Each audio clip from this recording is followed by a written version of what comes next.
அனைவருக்கும் வணக்கம். இன்னைக்கு நான் உங்களுக்கு ஒரு அழகான கதை சொல்ல போறேன். காட்டு ராஜாவான சிங்கத்துக்கு திடீர்னு ஒரு நாள் உடம்பு சரியில்லாம போச்சாம்.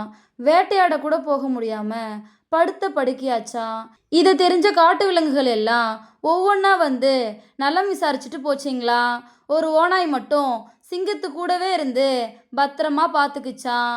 அந்த ஓநாய்க்கும் அந்த காட்டில் இருந்த நரிக்கும் ஒரு பகை இருந்துச்சாம்.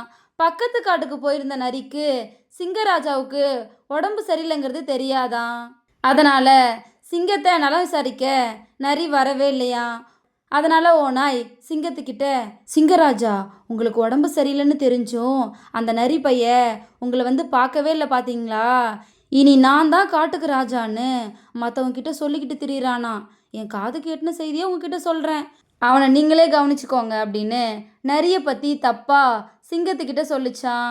நரி சொந்த காட்டுக்கு திரும்பினதுக்கப்புறம் சிங்கத்துக்கு உடம்பு சரியில்லைங்கிற விஷயத்தை தெரிஞ்சுக்கிட்டு உடனே சிங்கராஜாவை பார்க்க கிளம்பிச்சான்.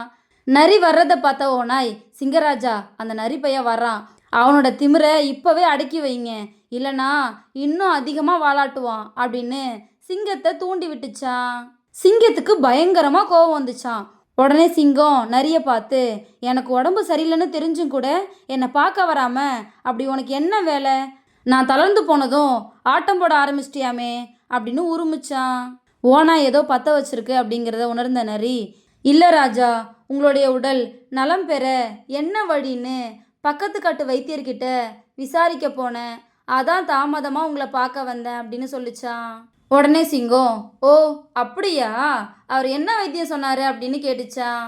அதுக்கு நரி, ஒரு ஓநாயோட தோலை எடுத்து போத்திக்கிட்டா உங்களுடைய நடுக்கமும் நோயும் சரியாயிடும்னு அந்த வைத்தியர் சொன்னார் அப்படின்னு சொல்லிச்சான். அடுத்த நிமிஷம் சிங்கம் ஓநாய் மேலே பாஞ்சு அதை கொன்று அதோட தோலை எடுத்து போத்திக்கிச்சான். இதோட இந்த கதை முடிஞ்சிருச்சு. கெடுவான் கேடு நினைப்பான் அப்படின்னு சொல்லுவாங்க. கெட்ட புத்திக்காரனுக்கு இப்படி தான் கேடு விளையும். அதை தான் இந்த கதை நமக்கு சொல்லுது.